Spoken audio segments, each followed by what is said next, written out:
Okay, we've all seen it. The Indian cab driver, the dumb blonde in movies, the money-hoarding Asian storekeeper that has a really bad Vietnamese accent, and of course the typical African-American gangster who holds his pistol sideways and always is first to die in horror movies.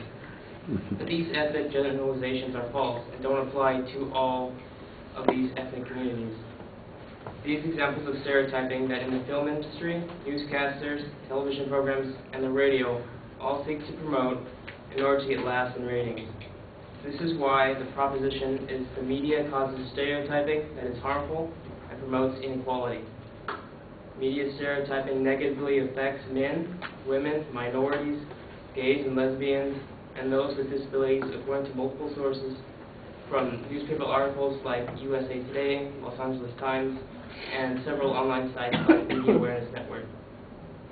Media stereotypes thus leads to physical and mental damage, promotes social injustice and inequality, and builds differences between ethnicities. Women have many stereotypes such as the femme fatale, the hot chick, supermom, and the nasty corporate climber. On television, film, popular magazines, and the news, females are often displayed as young, white, and mostly made up to look better. This is pressuring young girls and older women to seek this image by ways of fasting, malnutrition, bulimic behaviors, and plastic surgery. Media Awareness Network states that women's magazines are full of articles urging that if you can just lose those last 20 pounds, that you'll have it all. You'll have a perfect marriage, loving children, and a rewarding career, but we all know this is just an idealistic life that you have to work on to achieve. Losing weight won't take care of it. Research by Canadian Women's Health Network shows that exposure to images of thin, young, airbrushed female bodies is linked to depression, loss of self-esteem, and development of unhealthy eating habits in women and girls. Men also have common stereotypes that could potentially be harmful. The media never displays male television actors as being weak or sensitive. They are always strong and never give in to their emotions. Just like women, men are being pressured to lose weight, be athletic, and be outgoing in order to get a better job and get into a relationship. Let's take Subway's Jared, for example. He lost hundreds of pounds off eating Subway sandwiches, and then they show his picture before being overweight and alone. But at his after picture, he is happy and thin with an attractive partner. This gives a false sense that everything will be better when national dietitians have research that show 90% of people have lost weight, have regained it back. Also, most males on TV are never shown doing chores because it's considered a woman's job, and they mostly show at the workplace rather than at home. There have been numerous cases displayed on local news stations that show men committing suicide because they can't support their families, which is partially to blame on the media's impression of male responsibility. With the strive for perfection, the populace loses its uniqueness and skips over valuable qualities such as being kind, loyal, generous, spirituality, and worth ethics. So why should anyone bother being these things when the richer or famous people aren't? There are far more scenarios that tie physical and mental damage to media stereotyping. Now I'll tell you about why the media promotes social injustice and inequality. Anyone who watches TV could claim that there are numerous racial and stereotypical references to different ethnicities. The media is ignoring minorities or casting into a role as a villain. Journalists tell us stories who is important, who is trustworthy, and who is a troublemaker.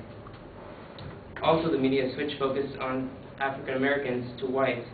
In the movie Barbershop, which they portray whites as ignorant people with no culture, while blacks have a strong connection to each other and show obvious dominance. If a white movie was made like this couldn't be produced. The National Association of Hispanic Journalists state that of 12,000 evening news stories aired annually by 3 American networks, only 1% of Latino people or issues is aired. When Latinos are included, they are portrayed negatively 80% of the time.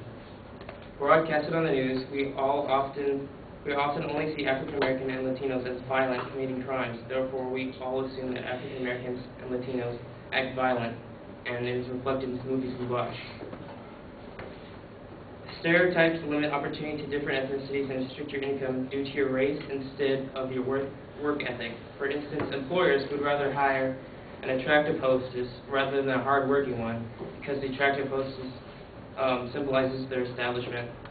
My final point is that media builds differences between ethnicities. Culturally, we are all different, but the stereotypes, such as white people being rich, build an automatic difference between all whites and those non-whites who are poor. In almost every television series, a white male is the main role, while the minorities and women are supporting roles. This ties into old beliefs that show males being dominant over females.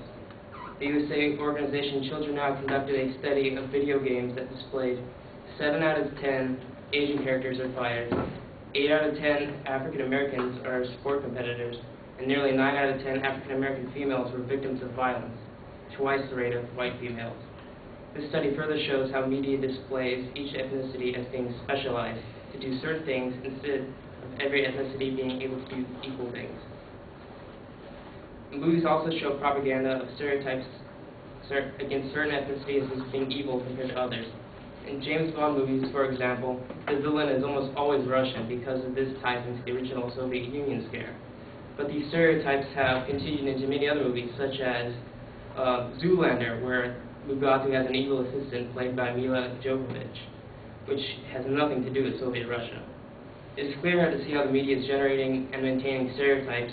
There's stereotypes on publicized females with youthful, thin, ideal bodies, and the male, athletic, independent, and emotionally strong, promote physical and emotional damage. Media stereotyping also promotes social injustices and inequalities by negatively displaying ethnicities, not providing equal job opportunities on each race. Finally, the media builds differences between ethnicities by portraying certain races as good and evil, or rich or poor. The media is breaking down the bridges that we are trying to connect. Our racial and ethnic differences is what makes us, each one of us, unique, and we should all rely on personal characteristics rather than appearance. The media is labeling us black, white, Latino, Asian, Russian, and Arabic, when we should all be just labeled human.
All right, well, you labeled the proposition at the beginning. It sounds like it's got two parts to it, and so you want to make sure that you were focused on a single claim. I don't think you really set up a structure for the argument from the very beginning. Internally, you occasionally have some signposts that identify particular issues that you're talking about and grouping some of the information together on, but a lot of it does seem repetitive. There's some big presuppositions built into the argument. I need a little bit more demonstration about the widespread nature of the stereotypes that you're talking about in the media. You give a couple of examples of that, the Bond films or the video games, but the closest that you got to having something consistent like that was the one study that mentioned the characters in the video games fitting into particular patterns. But yours is an indictment of the whole media, so we need some data about television, about newspapers, about movies, about video games, about music, that sort of thing. You basically rely on the stereotypes to demonstrate that the stereotypes exist, which I don't think there's much dispute about that. Although it is a little bit interesting that when you identify women, you come up with 4 stereotypes for women that they all fall into, which seems to be a little antithetical to the notion that women are stereotyped. They got 4 classifications that they fit into. Maybe the stereotypes of the others fall into the same category. I think you're trying to spread yourself a little thin because you got arguments about how the media might be affecting, people's perceptions about their sense of self and the way they are seen as people. There's not much documentation that says that the media perpetuate the stereotypes, because it comes down to a big cause-effect argument.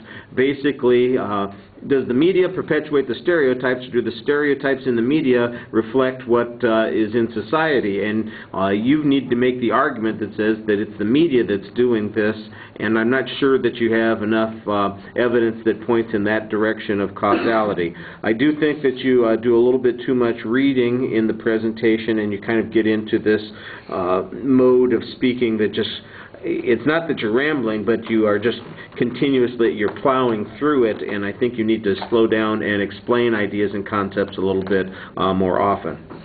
All right. Thank you.